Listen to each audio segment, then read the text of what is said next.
Today's Bobocast is brought to you by a very special new Twitter follower to the Bobocast Twitter account. And this guy has not paid for a sponsorship, so we're not going to do the full fandangle, but his name is David Murray. He's got 10,000 followers, over 10,000 followers. His Twitter handle is @DaveMurr, DaveMurr. Says he's from Michigan, and he's the director of a social webcom for another organization. Let's take a look. Why not? We ain't got shit to do. He said this about me in my Harry Potter podcast. Into Harry Potter, he tweets to 10,000 people, "This might be the podcast for you then. Meet Bobocast." And then sends a link out to the actual website. So this guy just totally kicked our website into high gear. And honestly, it's already been in high gear. We have been doing a really good job with our listeners, and we appreciate everything that you guys are doing to subscribe and listen to everything we're putting out there. And so far, we're getting a flood of responses. I'm really happy about that. Because of the people like Dave Murr, and his blog is www.themurr.com. That's THEMURR.com. It's a blog about various social media sorts of stuff, and I'm glancing through the title, and it's about social networking and conferences and social media and how it all works. And sponsored sort of by Dave Murr, and that one was basically for free because he retweeted me to 10,000 people, and that's got to be worth something, right? If you're interested in advertising or setting up a professional relationship with any of the podcasts on the supervillain.me network, you can go check out all our podcasts and kind of our advertising rates and ideas at supervillain.me online, and we can do all sorts of stuff for you. So get a hold of us. We talk to muggles and wizards alike. Hope you're interested, and hope you enjoy this one.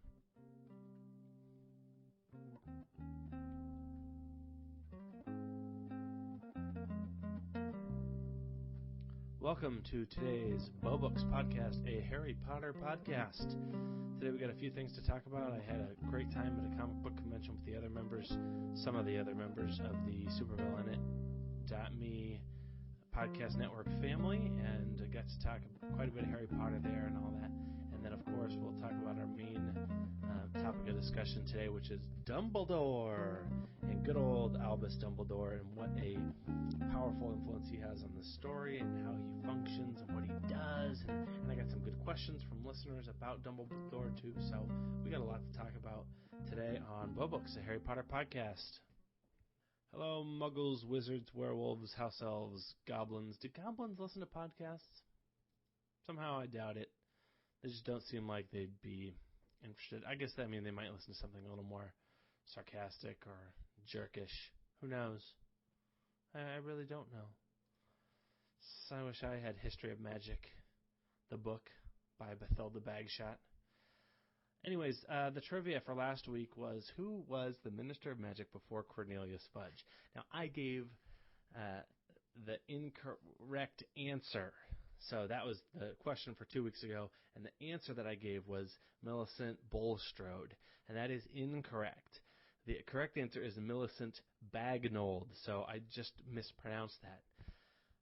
Bulstrode is another character in there somewhere, and it's a woman's name, or a woman or a girl whose name starts with a B, and I can't remember right now who Bulstrode is, but now I think she's in the first book, like she gets sorted or something like that. I'm actually at the Sorting Hat chapter right now in my read-through, so I'll find out tonight.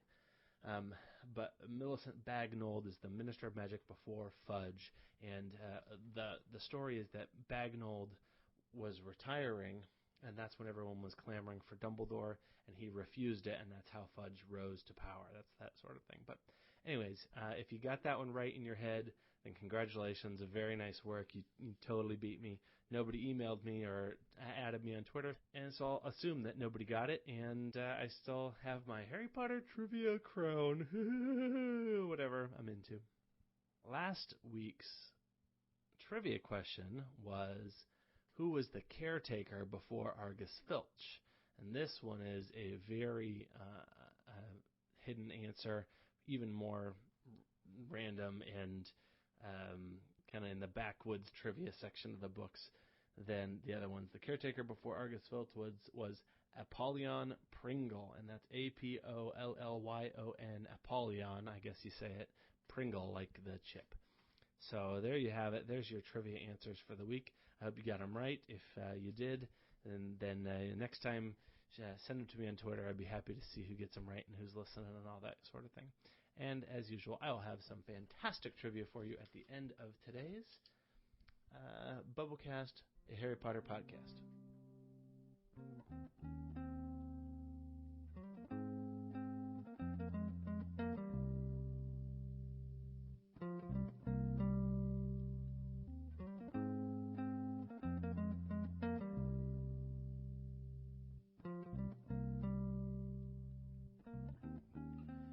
Now, today's main topic of discussion is Dumbledore, but before we get to that, I got the chance to go to the Motor City Comic Con outside of Detroit this weekend with the other members of the Supervillain.me podcast network.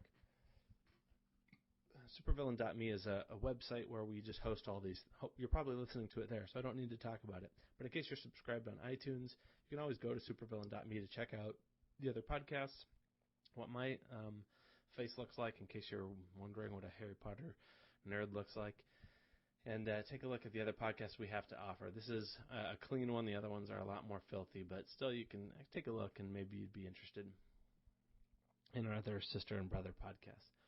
Well, I went to this comic book convention with these other friends, and I was thinking that, there's other comic books and books that I read besides Harry Potter, so I was going to go check those out. And I also happen to have a couple of artists that I really enjoy who do a little bit of Harry Potter work, so... And there's also comic book and toy vendors, and so I was going to kind of check out just the selection of Harry Potter merchandise, what's available, what's going on, and that sort of thing. So I went to check it out. Much to my disappointment, there was very little Harry Potter going on at this convention. There was no fans dressed up as Harry Potter, no Harry Potter B-rate celebrities that were giving out autographs or anything like that. Very little Harry Potter actual merchandise from the sellers. In fact, there were under 15 pieces in the whole place that I found. And I looked, too. And I found some trading card sets and a Thestral, a model of a Thestral that cost $180. I was like, really? That? A few action figures of Harry Potter, Dumbledore, Bellatrix, and Lucius Malfoy. And then the weird one that I actually thought about getting was the theatrical trailer for the Deathly Hallows. So the previews that come on before the movie, those are called trailers or previews. And this was a film canister of that. It was just like this big lump of actual film that would be that sort of thing. And that was $5. I was like, oh, I should get that. And then I realized, I don't collect. I don't care about this. I don't need this. I don't want this. So I skipped it. If I should have got it, send me an at and I'll be very sad or whatever. But I just didn't think it was something that I really needed to have cluttering up my house. But I did get a couple of Harry Potter things, and namely some buttons, some cool little buttons, or pins that you put on your backpack or your shirt or whatever. And one of them just says 9 3/4, which is a fantastic one. Another one says the House Elf Liberation Front. I would have liked to have had SPEW, but House Elf Liberation Front was really cool as well. And then another one that I can't remember right now, but a little bit of good Harry Potter loot. But my favorite piece of the whole day was one of my favorite artists is a woman named Katie Cook. She's from Michigan, and she does she draws for a Fraggle Rock comic book and does some Star Wars stuff as well. And she has this really kind of cute style of drawing. She's also got a great website. I think it's called katiecandraw.com. And she has a little webcomic starring a little creature called Gronk. It's great. It's fantastic stuff. And if you're listening to this, I guarantee you'd like it. And she's extremely nice, and I know she loves Harry Potter as well. So what she does when you go to the conventions is you can get a little mini commission. And this thing is like the size of maybe 2 business cards put together, maybe a little bigger than that. Like 2 credit cards put together, like a really small little piece of a card, and she draws the tiniest little portraits and action figures on there that just have the most character, and they're really cool. They're just these mini little things, and they're really beautiful and well done. And it takes her seconds to do. She's so good at it, but there's like practice and character to them, and they're really clever. And so I had her draw me a Voldemort, and he's casting Avada Kedavra, and he's doing the spell and everything. And And then she signs it, of course, Katie Cook. So I've got and she colors it in watercolors too. So he's got the black robe and the green Avada Kedavra, everything going on. So it was a lot of fun, and now that's my new bookmark for Harry Potter. I'll be putting that up on the Twitter feed somewhere and probably on the website. I might even make it my Twitter avatar since the old Bobocast one totally sucks. Anyway, all in all, a good comic book convention, but I was disappointed at the lack of Harry Potter representation. So hopefully in the future we'll get more of that going on, especially if we have a Bobocast going and spreading the word and being wizards and all that sort of thing. Anyways, this is Bobocast. We'll be right back.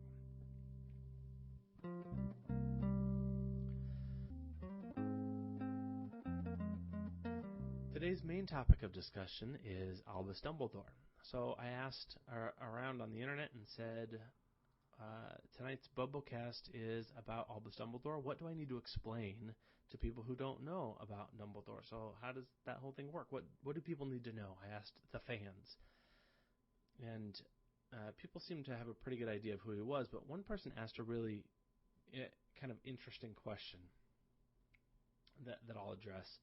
First thing you need to know, but before I get into that, the very first base thing you need to know is Dumbledore is like the grandfather, sort of almost omniscient or all-knowing figure in this entire series. So it seems like he's got this ability to know what's going to happen before it's happened. He's prescient in this weird way. Like he just makes really intelligent guesses, and he orchestrates a ton of stuff behind the scenes, and he's a force for good. So he's kind of this grandfather figure to Harry Potter, who's lost his parents and a variety of other parent figures. He is kind of a guide and really a very powerful wizard and a rallying point for all the people who are fighting against Voldemort, especially for Harry. So the legend is that Dumbledore was the legend. The saying is, the understanding is, Dumbledore was the only wizard Voldemort ever feared. So remember, Voldemort is our main bad guy. He's the scariest, the meanest, the baddest, the most brutal. But Dumbledore he fears. Dumbledore can hold a candle to him because he's just an astonishing wizard. Just really powerful in terms of magic and very good at his magical ability. He's also very wise and kind and funny and all these sorts of good grandfatherly-like qualities, things that you kind of saw in Obi-Wan Kenobi in Star Wars, things that you saw in Gandalf in Lord of the Rings, all this kind of quintessential character of grandfatherly figure going before and helping kind of lead characters and orchestrate things behind the scenes.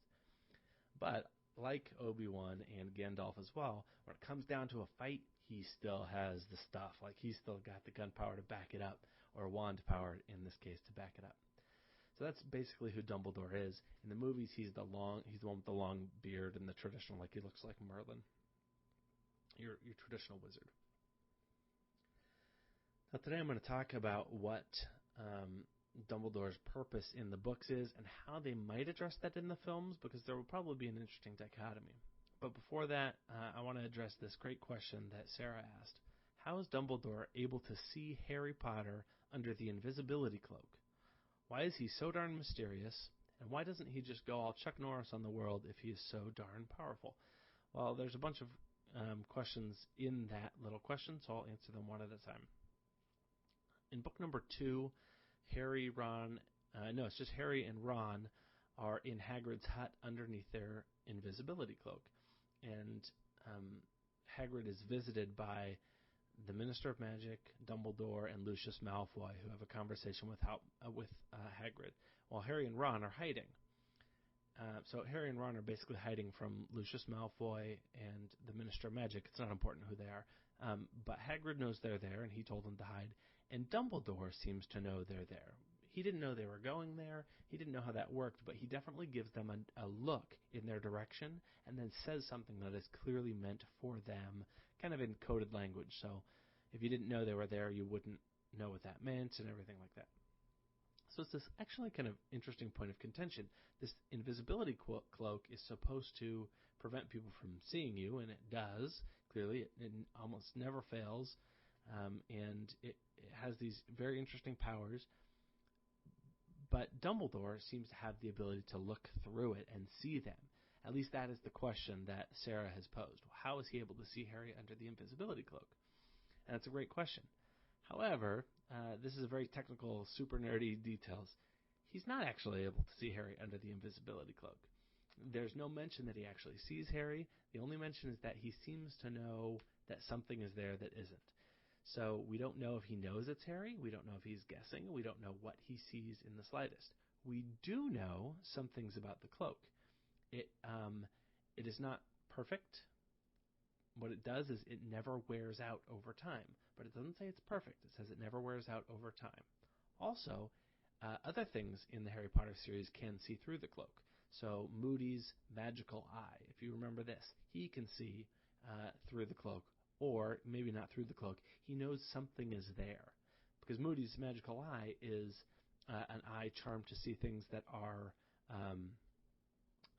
that are magically concealed.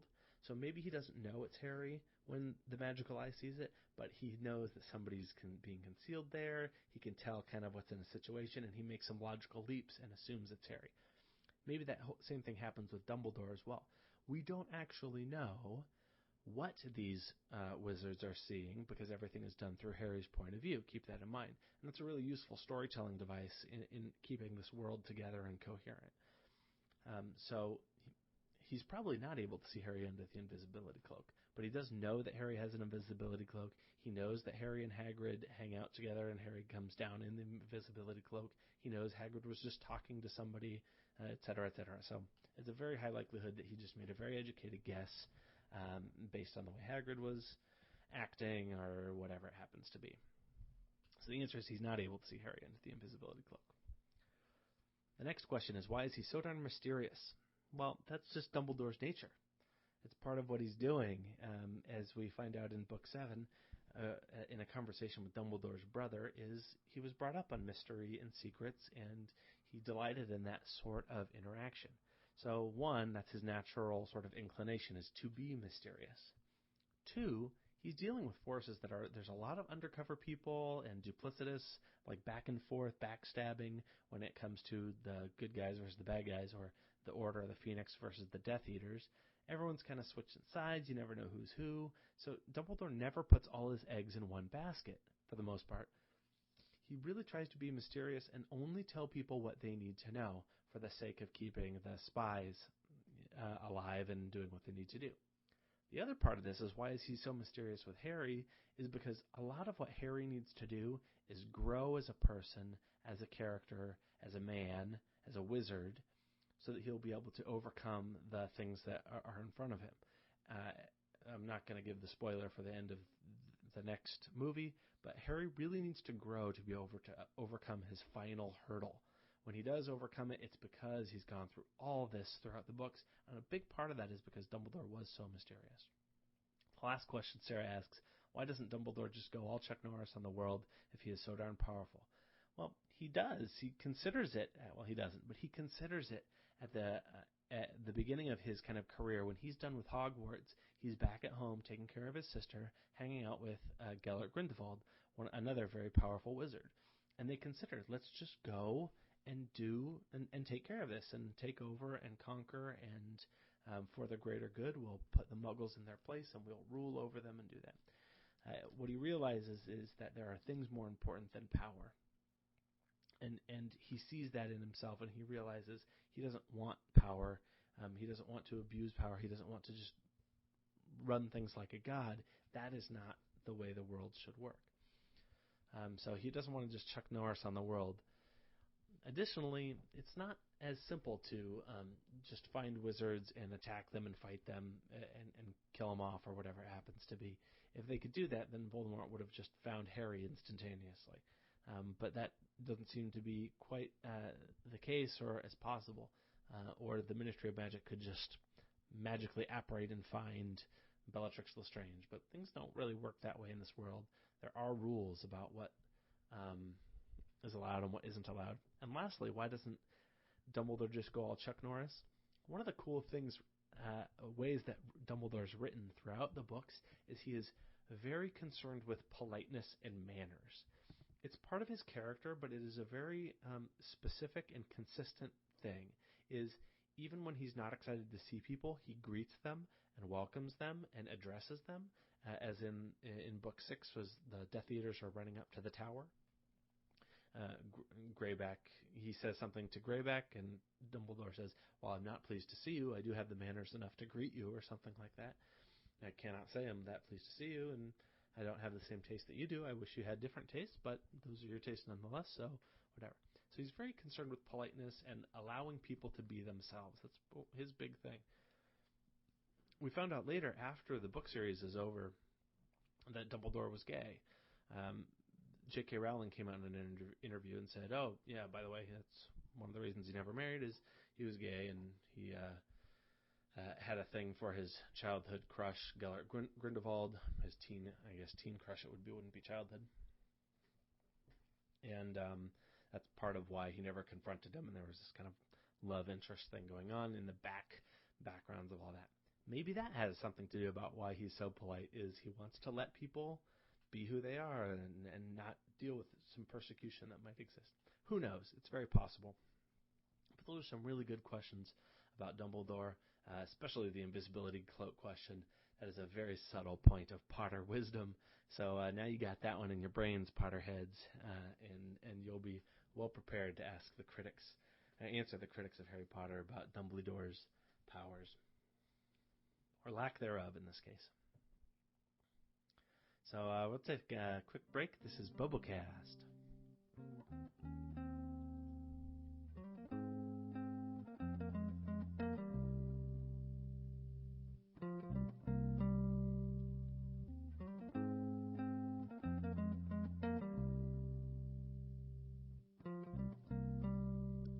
What I really wanted to talk about today was the purpose of Dumbledore in the books, and compare that with and make some predictions about how they're going to use that in the upcoming film this summer.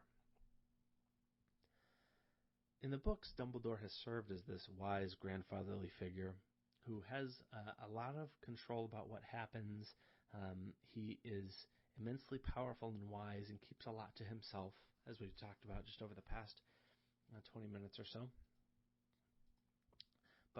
But we don't really know about how he works as a magician, or as a wizard, I shouldn't have said magician, as a wizard, or what his motivations are, how he's all working, because, as we said, he's keeping secrets from us as well. If the story is told from Harry's point of view, then Dumbledore is keeping secrets from Harry, he's keeping secrets from us. And this is a very clever device for writing, is we are perpetually stuck in Harry's head.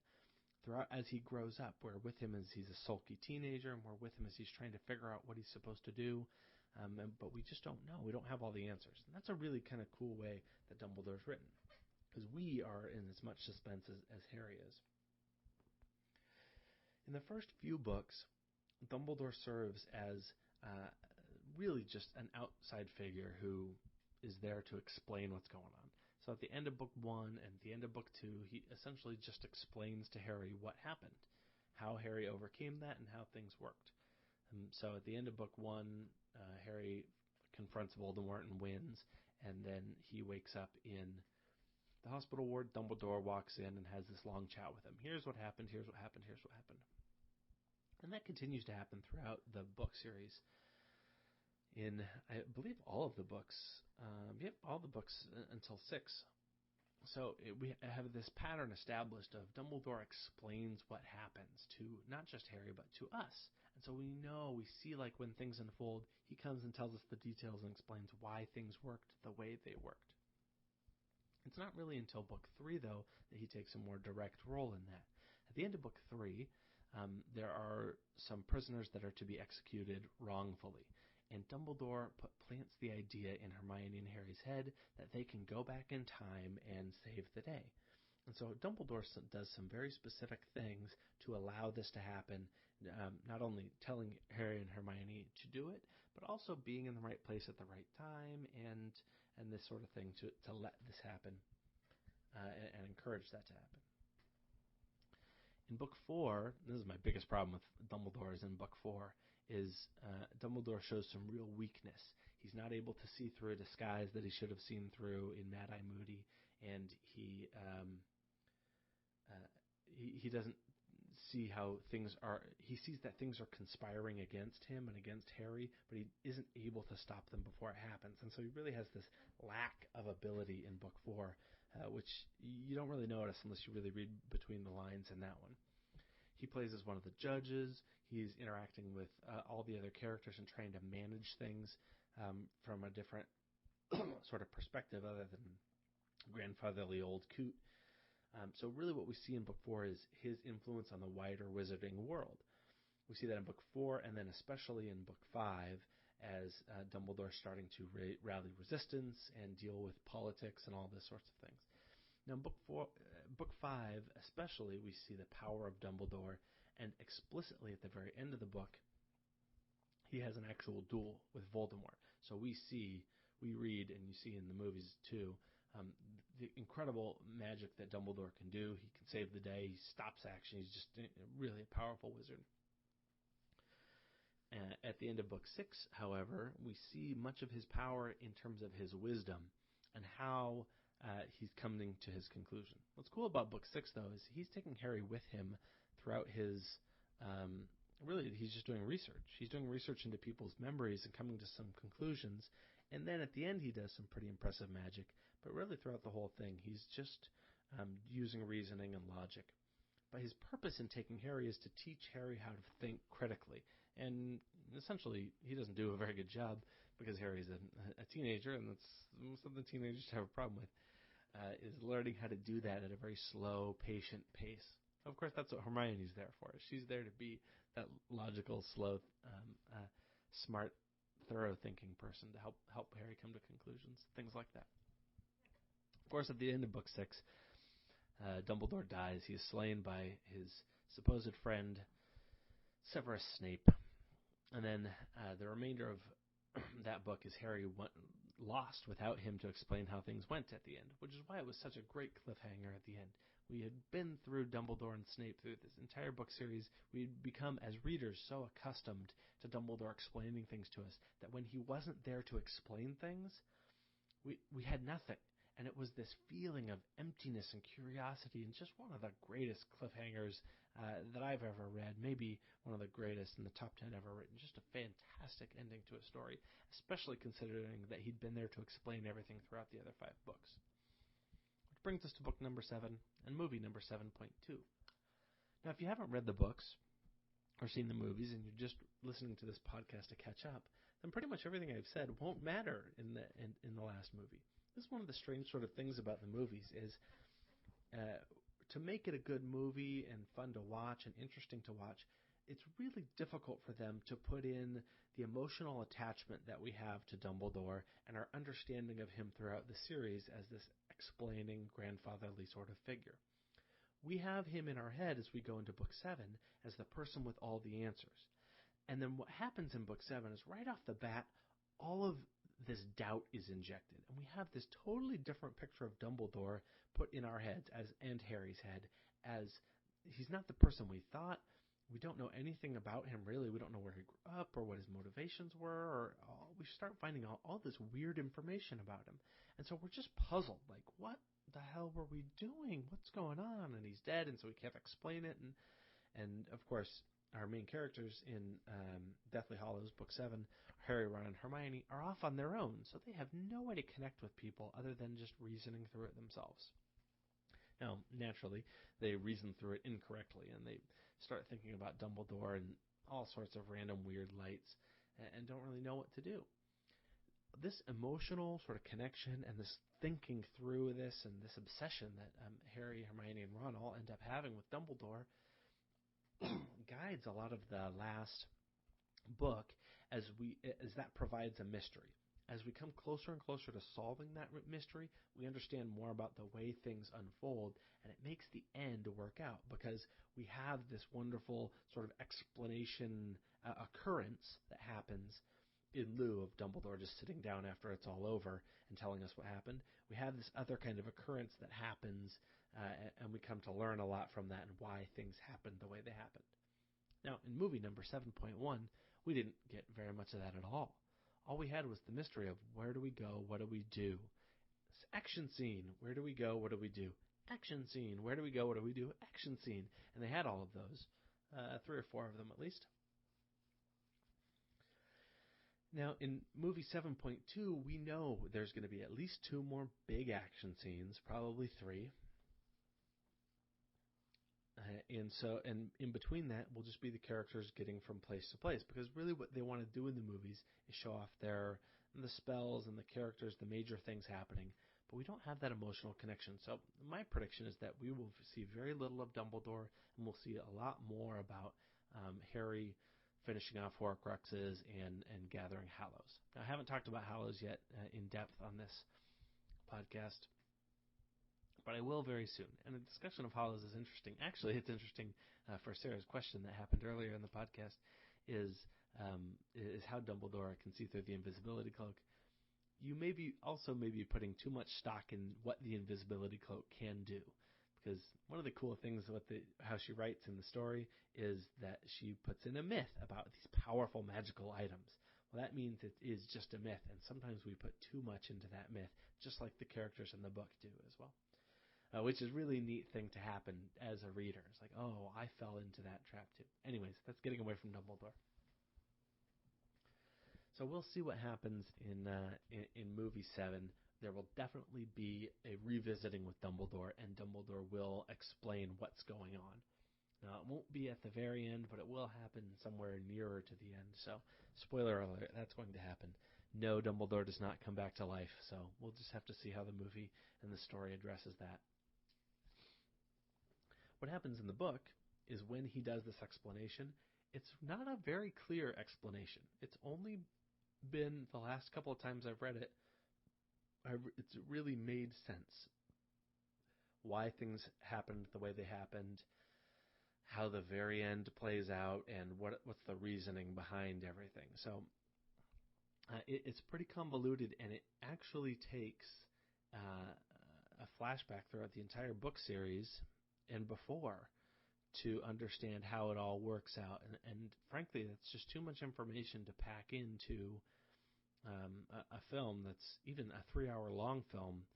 To have a major section like that, it won't make any sense. It will be terribly dull and confusing if they do put it in. So I'm really interested to see what they choose to do with this and how they choose to explain everything. It's one of the big mysteries I have with the film.